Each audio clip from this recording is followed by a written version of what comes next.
All right, ladies and gentlemen, we are live. Thank you so much for tuning in to the Provoke Coach podcast, where we do tell provoking stories of ultra achievers, peak performers that have really provoked their way, okay, to success. So I have with us a special guest tonight. Okay, somebody that's going to be speaking. I get to share the stage with this wonderful woman.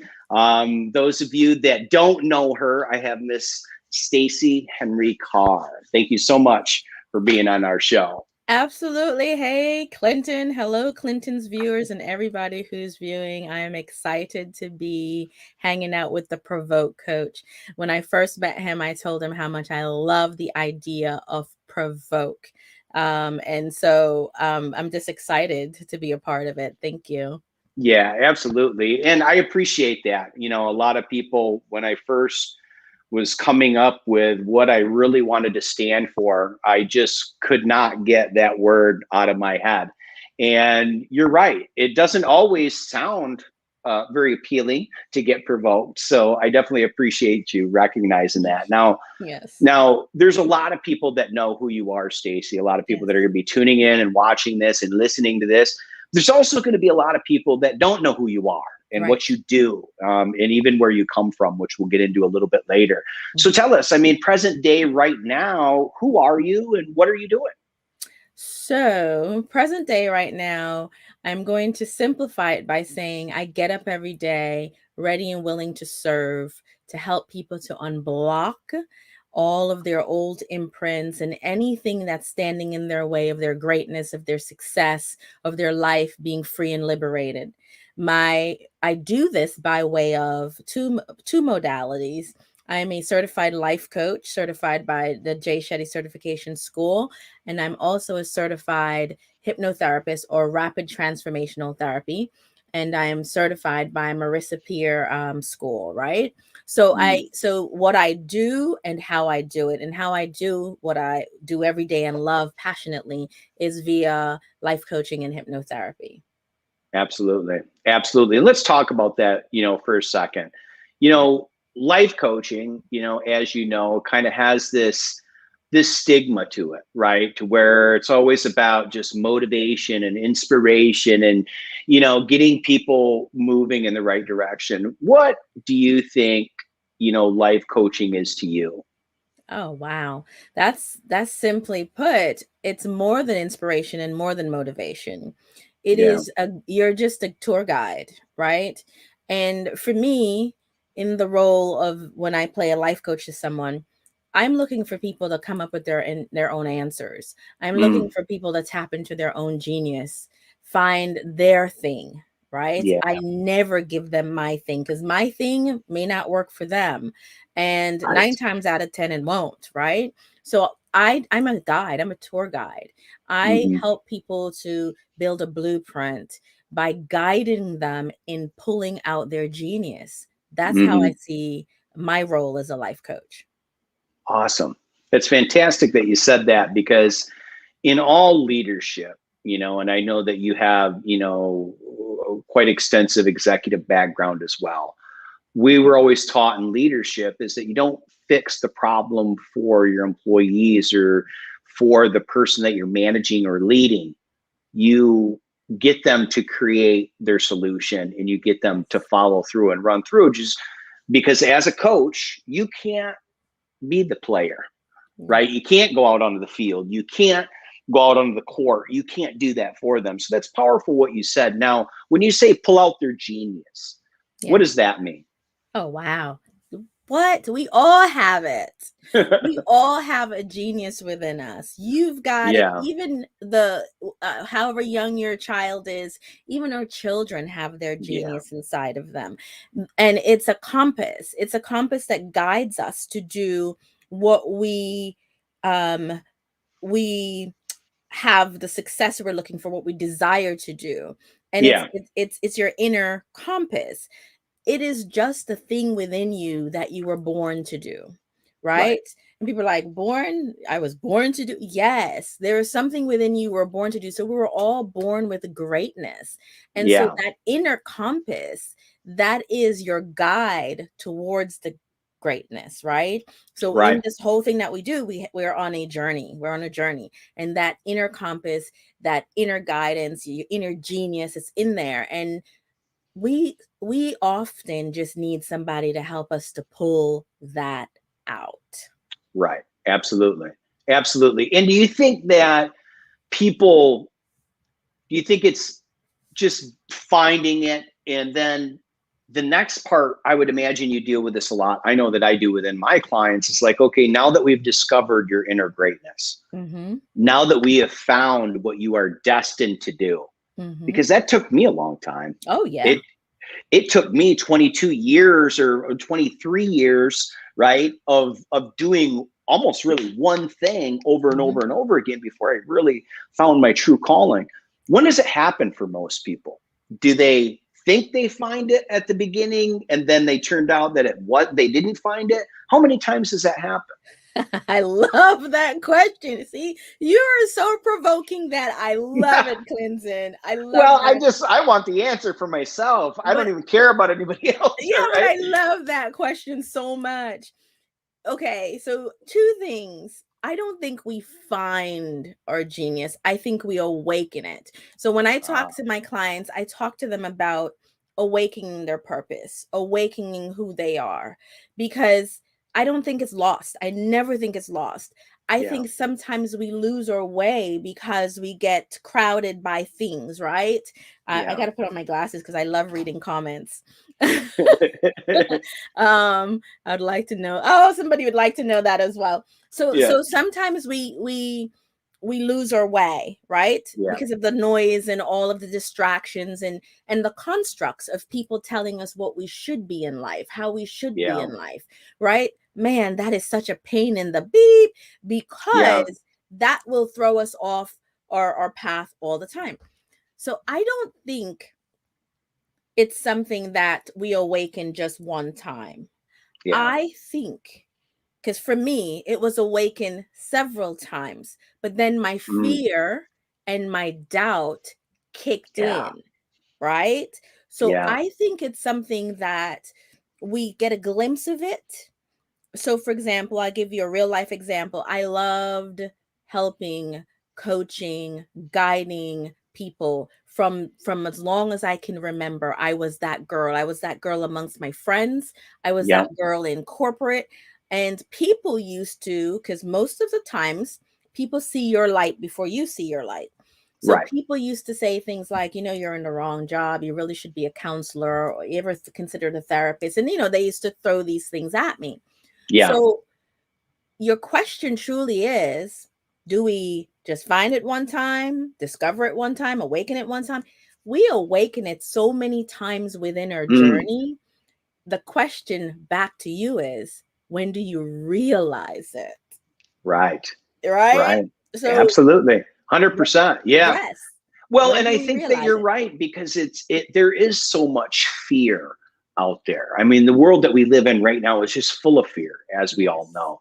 But even beyond that, I think, and I've seen this happen, especially in the executive world and especially with people's lives, that it always seems like in the middle of their life or somewhere there was a turning point. There was a fork in the road, and it was a decision that they made, whether it was, and I call them provoking reasons. Somebody may call them something else. Why is it that when you find that greatness, okay, and when people have it, why don't they still move?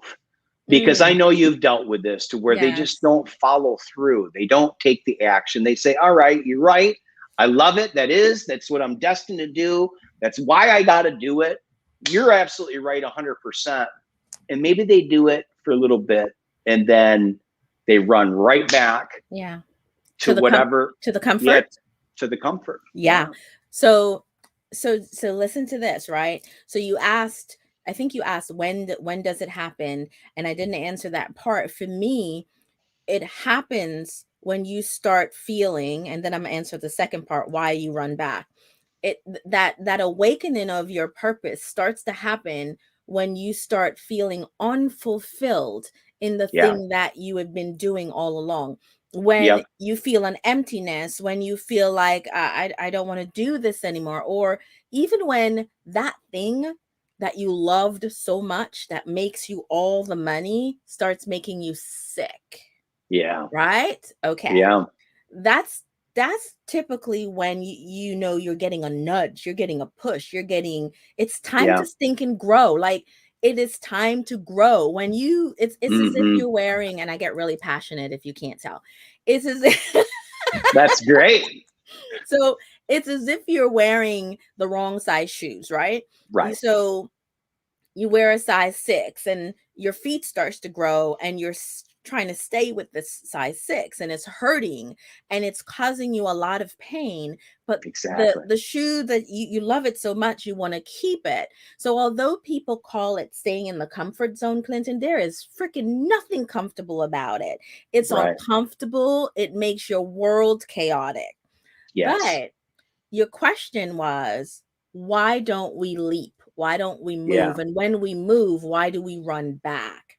That's where my hypnotherapy gig comes in. Mm.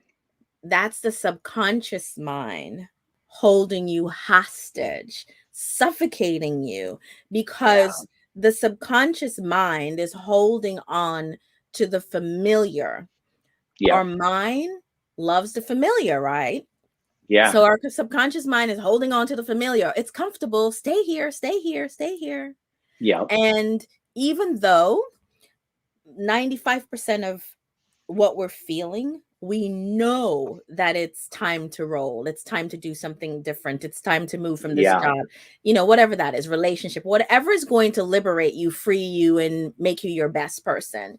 We know it's time because we can feel it. Yeah. We get headaches, we get sinus infections, our backs hurt, all of that stuff, right? Everything. Yeah. Our familiar, our subconscious mind says, but it's familiar.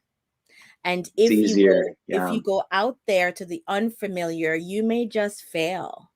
Yeah. And then we go, yeah, I'm gonna just stay here and let this shoe hurt my Right. toes.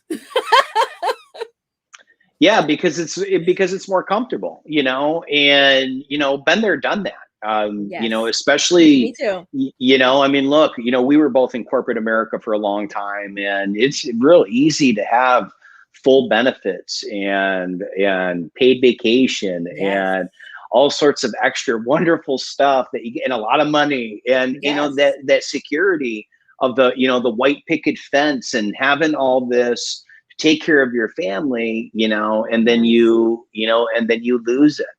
Let's talk about hypnosis. yes. Let's talk about the subconscious, because I'm glad that it segued into that, because that was really one of my next questions, is that how did this begin? What happened? Did you become a master, of your own brain, and you said, look, I gotta be able to share this with people and clients and family? How did all that work? I love that. Master of my own brain. I am now mastering my mind, right? Just now I'm Yeah, learning how to do that. And it is the best feeling because it's so powerful. it But is. and that's some of the things we're gonna do, when I unleashing my greatness is really talking about mastering your mind and how Yes. important that is. But I stumbled. So remember how you asked the question of, when you awaken that purpose, why do you run back, run away? Yeah. So I left corporate America in 2016. And from the moment I left, I knew that I wanted to be a coach. But in my mind, because I did business so much, I thought I wanted to be a business coach. Yeah. And so I did a session with two people and they loved it. They raved about it. I'll never forget it. Yeah. And then I got scared and I started looking for a job. You hear what I just said? Then I Yep. got I got scared. scared. Okay. Yep. Yeah. So they gave me rave reviews about it, but I got scared. So throughout the 2020, something just fell. So 2016 all the way through to 2019. 2018 was when I decided I was going to try again. And Yeah. so I started writing a book. And then by 2019, I finished writing that book. While I was doing that, I was a part-time teacher teaching computer science. It's so random, but that's what we do when we're afraid. When we're Right. afraid of walking into what you need to, what is within you, you start doing random stuff. So it was 2019, close to the end of the year. I was scrolling through my phone doing something, and Marissa Peer popped Mm. up on my screen. You know those ads, they'll come from anywhere. Right. And as I was listening to her, I was like, "Oh, hold on. This sounds really neat." So I knew that it wasn't life coaching. I knew that it wasn't coaching, but it's something about it that it ignited something within me. Yeah. And I believed strongly that we give to the world what we need for ourselves. Yeah. And 100%.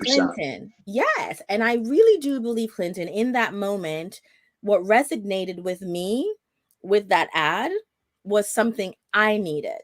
Hmm. So 2 months later, I signed up for her certification course, having no idea what I was walking into. And because prior to that, hypnosis to me was quack like a duck and bark like a dog.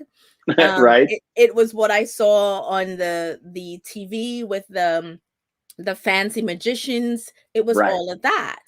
Right. I never saw it as this profound healing modality until I went through that certification.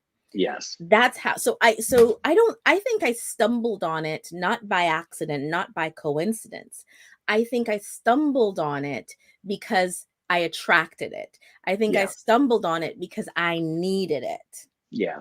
And as I went through this certification, I I was awakened. I was wide open. I can tell you that it tapped into the deeper me. Right. Right. And that's how I found it. And then Wow. now, not only did it help to tap into the deeper me, every day when I work with a client, I get to help them to tap into the deeper them. Yeah. Wow. Isn't that And that's amazing? and it's amazing that you really and I believe this 100% because I catch myself doing this a lot. I'm very inquisitive, so I'll learn about something and I'll start studying it, and I'll be, and I created a course just recently, the Habit Hack, and there's these 20 habits that people do, and I was studying meditation. Okay, and I Mm, study things for a long time. I get a lot of information. Why? Because I need it. Okay, but I was doing it for myself selfishly. I was like, well, what is this? I mean, in meditation has helped me with my physical body more than I knew that it would yes. ever help me, but my mental state and my emotional state as well, and really controlling the brain, not only chemistry wise, right, but thought patterns, and Mhm. doing things subconsciously. And it's just amazing what information like that can Yes. do. Yes. Give me some examples of how it's really helped your clients. I mean, because there might be a lot of people that are like, well, that's what I seen too. Like when you were explaining what you Yes. thought hypnosis was, well, that's kind of what I thought. What is Yes. it really? And what have you seen as far as benefits from that? Listen, I've been helping clients now for over a year. Yeah. I finished my certification in April, and I started with my paying clients around July, a few months later. And I've seen this modality help people. Let's just say this, I've never had a client that it didn't help, but it's helped people in different ways. So I've had clients that come because of anxiety. Yeah. I'm just anxious all the time and I don't know why. That's all they have to Yeah. say. I'm just anxious all the time and I don't know why. And Yeah. so now the plan for us, me and this client now, will be to ask their subconscious mind. And that's as simple as this, Clinton. Ask your subconscious mind, why am I anxious all the time? So Yeah. imagine this. You just sit down and somebody says, now ask your subconscious mind, why are you anxious all the time? And Yeah. because you're in that alpha brainwave state where you're calm and you're relaxed and you're still, the your subconscious mind says, oh, I could not only tell you why, I could show you why.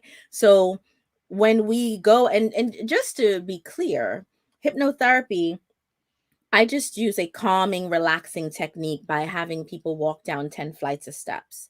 That's it. Or sometimes I have them walk along the beach, but counting 10 steps, or walking in a beautiful garden, but counting 10 steps.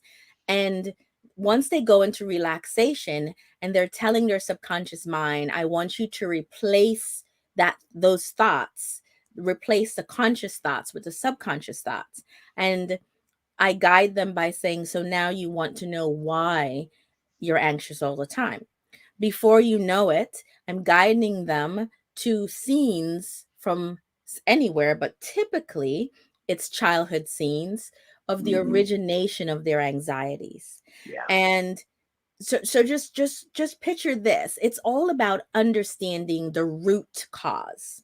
Yes. And of whatever, because another example is dieting. People come and they're like, I want to lose weight. Yeah. And I've been all on these diets, and I said, and how have they worked out? And they go, they've failed. No, I have failed.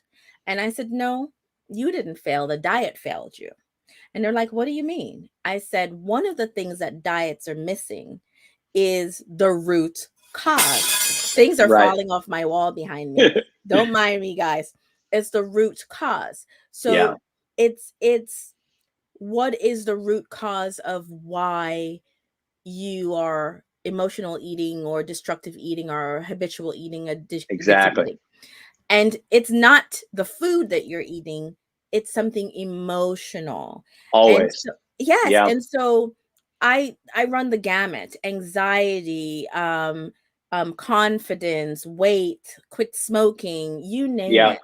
Yeah. Just to help people to feel free of anything that is holding them hostage. Yeah, 100%. Wow, that's awesome. So you really have, I mean, kind of, I don't want to say the best of both worlds, but you got two pretty good powerhouse things going on, a 1-2 punch with hypnotherapy, life coaching. You blend those together because realistically, right, you could take somebody down that path and they don't really know that you're doing hypnotherapy. You're just asking questions at that point, right? You're just peeling the onion, right, at that point. So warming them up essentially to the process. Right.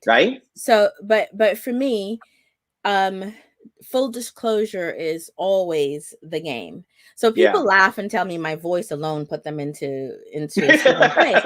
But that's normally people who have had sessions with me, and then when we talk, they're just like, "Oh my goodness, it's you. I'm falling asleep." Right. But even when I don't use the deepening technique of putting people in the alpha state, is where your subconscious definitely comes forward. When my coaching sessions, I do visualizations a lot. And you spoke of meditation. I have a meditation channel on an app called Aura app, AURA. And once we're done, I will send you the link so you could drop it in your notes for this. It's a guest pass that people can go and visit for 30 days. And they have meditations from all sorts of people. And I wanted to mention that before I forgot, because you mentioned meditation. So it's the hypnosis process is at a heightened meditative state, right? Yes. But when you meditate, it's the same thing. It takes you into this stillness and into this place where you can remember that inner genius I talk about. Yeah. 100%. Where you can tap into that inner genius and tap and find your answers. Because Clinton, nobody else has the answers for you. Yeah. You have the answers for you. Always. And, do a lot of people come to you, and I'm sure that, matter of fact, I know they come to you for this. They want answers. They want to know what the play is. And I get this a lot. Like, okay, what's the play? Like, what do I do? Just give me the answer. What do I do? And it's always followed up with a question. What do you think you need to do? Yeah. Right. And it's really right back on them. Now, you probably get it a lot. And what is your answer, in that regards, because I've gotten a lot of kind of mixed reviews with this, with especially some of the coaches that I've had, you know, on. What is, you know, essentially your stand on, you know, when they're kind of coming to you and they just want to know the answers? So one of the things that I do for sure is I tell folks straight up from the door, if you're looking for me to give you answers, I don't do that. Yeah. And I differentiate a mentor and a coach. And I let them understand, as a mentor, if I was your mentor, then I'd probably give you some answers. I'd probably say, you know, I did it this way and maybe that would work for you. But I normally get a warm, it's received warmly when I explain to them that you are your genius. Like, you have the genius. You have it all within you. And I also try to let them know like this: if I answer your question, you have no stake in the game. If I answer your question, it is Stacey's answer. It is not Clinton's answer. And therefore, you can take it or leave it. You may act like you took it and then you walk away and you never do it. But if you bring it up from that inner guidance, that inner compass, your own genius, and you come up with the answers, which they always do. And then the most profound part is when they come up with the answers, they ask it as a question. And I always think it's so funny. And then my response would be, are you asking me or are you telling me? And they'll just crack up and I'll say, say it again, like you're telling me. And they'll say it. And then you see the light bulb go off. Exactly. Well, and, you know, and I guess for you, you see that quite a bit, to where, you know, you're helping them come up with their own answers, you know, and I know for you, that's a win, right? When they can, when you can see that light bulb go off. I know for me it is. When results are there and they're important, good, measured results, we're celebrating. Do you find that you have a lot of people that don't celebrate even the smallest wins, that they're not satisfied? Oh my goodness. Yes. Because we are taught, we're taught to live for the next. Right. And when we're taught to live for the next, then we forget to celebrate the now. Yeah. And when we're taught to live for the next, it's always, what's the next feat? What's the next challenge? What's the next level? And that's why there's so many people, including I used to be that way, where I'd forget to celebrate my win. And then I would look to see, what am I going to do next? That's how I ended up with a certification as an RTT practitioner and a life coach certification within months of each other. Right. Because I didn't celebrate one. I just moved on to the other. Now I'm happy I did it.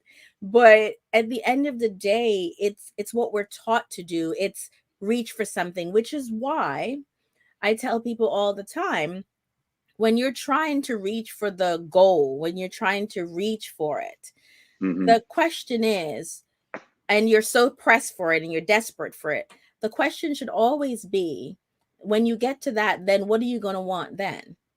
Right? Because if you question that, then you can slow down, take it in strides and enjoy it when it comes.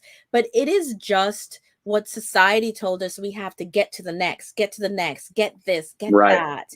And it's a construct that is built around us, and it's where we are acting out of the familiar. Right. Exactly. Well, and I think that, you know, it's oftentimes, I don't want to say frowned upon, but not to always celebrate, right? Like it really is like, oh, okay, well, you did that. Now let's take it to the next level, right? And, you know, and hey, look, I'm not talking about a win as brushing your teeth, right? Like, okay, that's a necessity to brush your teeth, right? But, you know, but there are these small wins that people don't celebrate on a regular basis. And it drives me nuts because they don't get the momentum up. You know, if you don't feel it once, you don't know what it feels like again, and then again, and then again. Like, I feel proud of my win, Yes. even if they are super small. Like, Yes. I mean, it really is. Now, But where did all this come from? you're reading my Stacey? mind. You're reading my mind Where did because all this come from? I was about to jump in and say, I'll tell you where that came from. And you're like, where did all this come from? You're reading my mind, Clinton. Let me tell you where it came from. Primarily based on the facts that I'm about to give, are facts based on clients I've had. When you are a child and you get an 85% on your math test and you bring it home and your parent, your guardian, somebody says, that's it, you couldn't have gotten 100. Your subconscious mind locks on to that and it says, wow, I'm not good enough. When you clean the dishes and there's a spot on the glass and your person that you're living with, whomever, comes to you, picks up the glass and say, there's a spot on the glass, you couldn't have gotten this spot. You lock it in your subconscious mind. Wow, I'm not good enough. So the end of the day, I could give you so many examples, but I'm going to tell you that comes from people not thinking they're good enough, not thinking that they are enough. And the more they don't think that they're not enough, the more they reach for something more and forget to celebrate and live in gratitude and excitement about what they've achieved now. It's all about not feeling like they're enough. 100%. And you're so right about that, because I think we're critical. We're critical of ourselves. We're critical of our loved ones. We're just critical people in general. We're kind of brought up that way in one way, shape, or form, just as a society, but I think you're right. I mean, I think, anybody with kids, that's important, because as a parent, what I've learned is that you think you're being tough on them and that'll help to build them stronger. Right. And you think you keep raising that bar up a little bit. Hey, a C, come on, a C is average. Let's get A's and B's. My grandmother used to tell me, I will have no flunkies in the bunch. You bring me A's and B's, you'll get money. Don't you turn in a C. And if there's a D or even an F on there, get out of here. She was real headstrong, right? To all of us grandkids. But she was serious in a way. Like, I mean, there was some seriousness to it. Oh, yeah. We all made fun, but you didn't really want to get C's because you were average. And I kind of catch myself as a parent, saying, C, come on. I know you're better than that. I've had to catch myself too. Yeah. Well, and I always ask the question is say, hey, look, hey, a C, that's not a failing score. Do you think you could have done a better job? Yes. And I always get Dad, I could have done a little bit better. It's like, okay, maybe next time let's give that a shot, right? Like, get a B, in other words, or an A. Now, how did you come to this spot in your life? Because I know you spent a long time in corporate America as an executive, in business. Let's talk about, how did all this begin? Where did you grow up? I mean, I guess I know we're pressed on time. I know you have other engagements as well. So maybe the shorter version of where you come from, I don't know how you are on time, but okay, we'll I'm good. We're good. You're good. Yeah, okay, we're perfect. Good. All right, perfect. So I mean, where did all this stem from? How did you grow up? Where did you grow up? So I was born in the island of Jamaica. And I grew up with grandparents. My parents were teenagers. And so my grandparents raised me. And that household had some interesting things that happened to a lot of us young people. I'll spare you all the details. But I'll tell you this, it was a tough neighborhood in the heart of Kingston. I grew up without my parents. They were teenagers. I grew up in a household that had abuse. And I left that environment at 14 and reunited with my mom in Philadelphia. There were so many. They have this thing called the ACEs test, ACE, S. It's what they use to rate your traumas, right? So Right. for anybody who's trauma informed, you know this. Well, I scored 6 out of an 8. So Oh, they wow. ask you these questions about, Yeah. your life. And when you score a certain score on that, a lot of people would have thought that person would never make it. Yeah. Nobody have ever told me I would never make it. So that's one thing I'll say for sure. I've never heard that in my life. Right. But there are still things that happens to people, and they will formulate in their mind that because of these experiences, because of sexual abuse, which was one of the things that I experienced, because of Hmm. abandonment, not having my parents around, because of all of this feeling, I could curl up in a ball and I can just become whatever. Um, Yeah. right? And there are Yeah. plenty of people who have used that as a survival way, addiction and so many other things. Right. Um, However, my celebration today and every day is the fact that I beat that.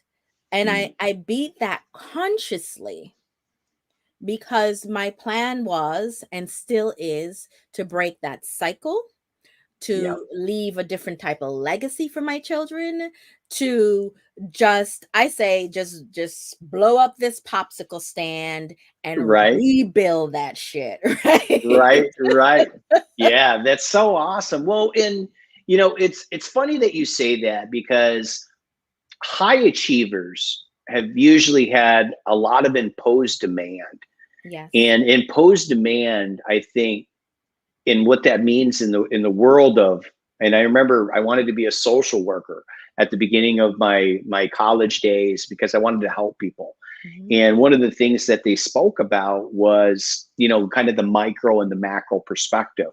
And Yes. they could usually arrange and see how people essentially would turn out based on, where they, brought Yes. up and obviously their economic state and the whole 9 yards. And it was amazing to me because I'm just like, wow, that's crazy that happens, but it also fuels and ignites the most powerful people in the Yes. world to have this ultimate superpower because, like you said, you did it consciously. You Yes. did it right to be able to provide something else, for your family. Well, what happened with going into corporate America then? I mean, obviously you ignited this. Did you, really turn it up in business because, Well, so of the upbringing that you had? You just excelled business wise in that I regards? Or? I excelled business wise by accident. And Okay. and I say that meaning it was the constructs that were built, the Yeah. requirements at that time. I turned 50 in July, so we're talking 1989. I graduated high school. I was just required to Right. go to college, and Right. nobody really guided me on how to figure out what the real me and what I wanted to do was back then. First of all, honestly, I don't think at 18 you can really truly figure that out. No. But I went into college, and I went into college undeclared because I had no idea what I wanted to do. Yeah. And then I signed up and just did a business management. And then my masters were training and development. And but looking back now, Clinton, I share this with friends all the time and we crack up. My favorite classes were psychology, Yeah. philosophy, sociology, anything that tied to helping people, understanding the human mind, understanding, Yeah. and that was my favorite subjects. Yeah. And so if I had guidance back then, I probably would have gone into psychology. Sure. Now I'll tell you this, I don't regret any parts of my journey. Right. So whether the excelling in corporate was about finances.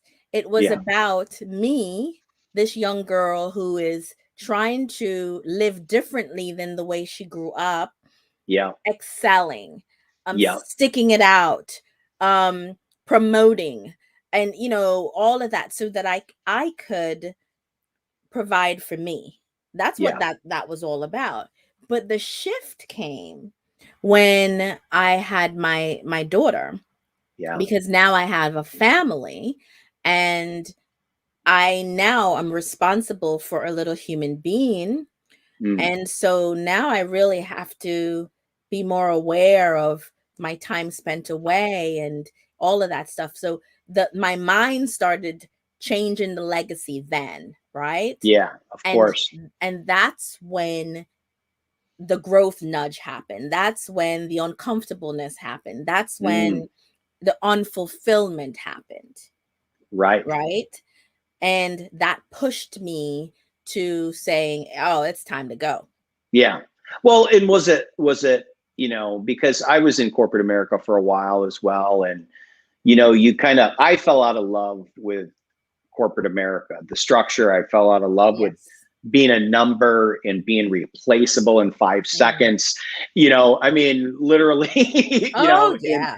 in that case, only because it was just a machine that was moving with or without me. And that just Yes. wasn't, even though I was making great impact, even though I was building great teams and doing all this business stuff, you're Yes. right. You lose fulfillment because it's like losing love in a relationship. Yes. Is that what happened? I mean, did you kind of fall out of love with the company itself, or just what it, was meaning to you? How did that work? I really think that um on the surface it looked like I fell out of love with the company, but I Yeah. think I outgrew it. Ah, Right? interesting. Right. Yeah. So I just outgrew it. And deep within, um I outgrew it because I watched the company using only caring about KPIs and the metrics, and Right. really kind of wanting leaders to be more of a whipping stick to employees versus leaders. Yeah. So, that happens a lot because the honest truth is most companies really only care about the bottom line. And the bottom line 100%. is financial, right? And Yep. so, but I just think I outgrew it. I outgrew it because it was time. It had served its purpose. And I think a Exactly. lot of people struggle when they realize that they're they're okay, I'll put it this way. They struggle to leave behind what no longer serves them. Exactly. Even and a lot of times if it have a big paycheck next to it, it's hard. If it has Oh, benefits, it's sure. hard. There's a lot of that. But everything has a season, and I just really feel like that season was up. And when I started feeling uncomfortable, and that's when I was like, something is not right. I have to be done with this, Yeah. right? And it was scary. No, it was Yeah. exciting at first, and then it became scary. Right. Yes. Yeah, 100%. It is. I'll be honest with you, I was scared. I was scared out of my mind. It had been something, I didn't know anything else. I mean, I Yes. was fresh out of college when I started with the company, Hmm. and I didn't know anything else. Yeah. And, as soon as my wife, because she could just see it eating me alive on the Yeah. inside. And she's just like, as soon as she gave me the green light, like that night, it was like a weight lifted off my shoulders. I was like, I Yes. have permission, and it Yes. wasn't permission from my wife, but it was permission to let go of Yes. something that was no longer myself. It was no Absolutely. longer me. It wasn't a part of my identity anymore. And, that's a huge thing, Yeah. especially for people as young as you and I, right? Yeah. Identity it's a strange individual, when it, But it's about tapping into using that mind, that subconscious mind, and guiding it. It's really about not leaving things to go wild in your mind, yeah, because we're not our bodies and we're not our minds.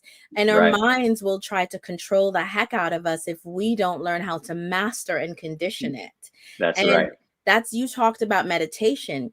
You Yeah, don't even have to go to a hypnotherapist to master and condition your mind. You just have to absolutely. sit still every day for some time, and Yeah. you can find that. But at the end of the day, for us, we have more power than we can even imagine. Oh, We have yeah. so much greatness in us we can unleash. There's so much, Yeah. but we just allow the familiar old stuff that no longer serves us, to hold us back, suffocate us.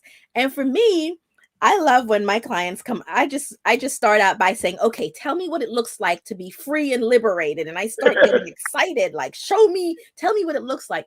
Because what Right. I want them to do is visualize life without the problem, visualize the end result, visualize their freedom. Because Right. once you get a taste of that, Clinton, Oh, there's no yeah. going back. No, there really isn't, you know, because you need to visualize that. You need to understand that. And, you know, it's crazy that I've had quite a few people even on our podcast that have come from corporate America and they've laughed.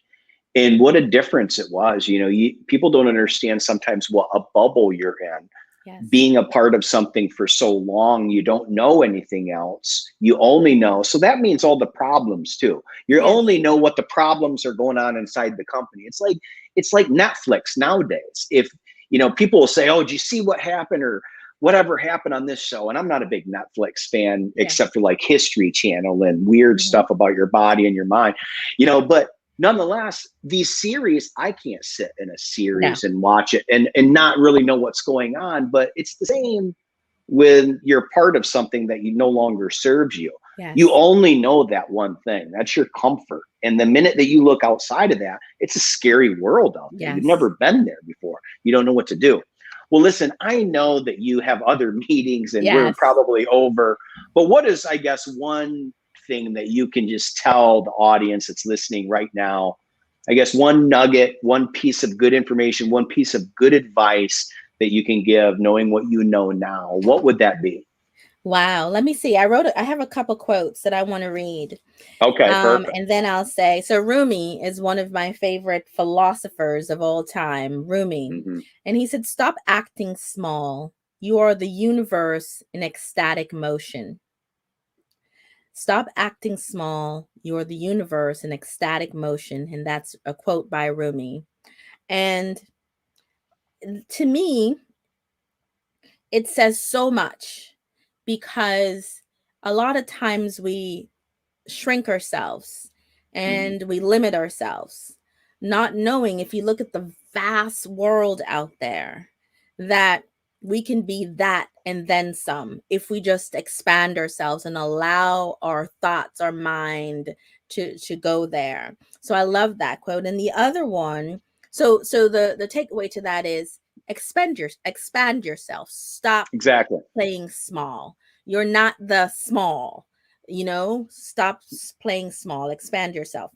And yesterday, the other quote is, yesterday I was clever, so I wanted to change the world.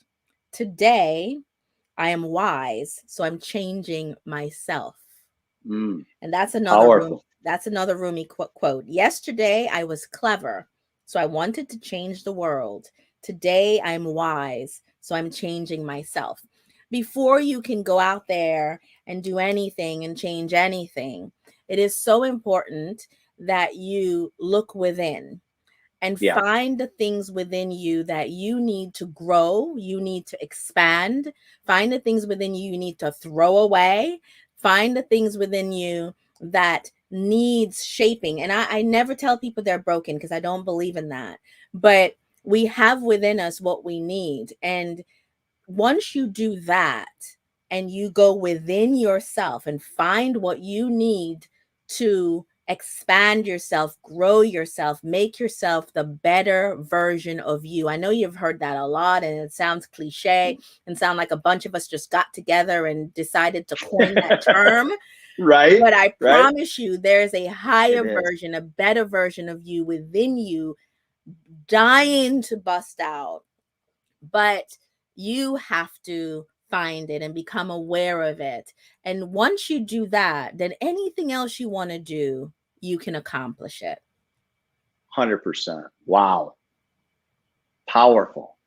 Powerful. That's so awesome. I'm so happy that I was able to get you on the show tonight. All sorts of nuggets. I'm going to have you stick around just for 2 seconds. I know you need to go. Everybody else that's listening, wow, you know, hopefully you guys can come to this live event, Unleash Your Greatness, September 25th. Thank you so much for being on. Everybody that's listening, if you like this, share this. Remember, provoke positive change, not only in yourself, but in others as well. We'll talk to you soon. Bye, y'all.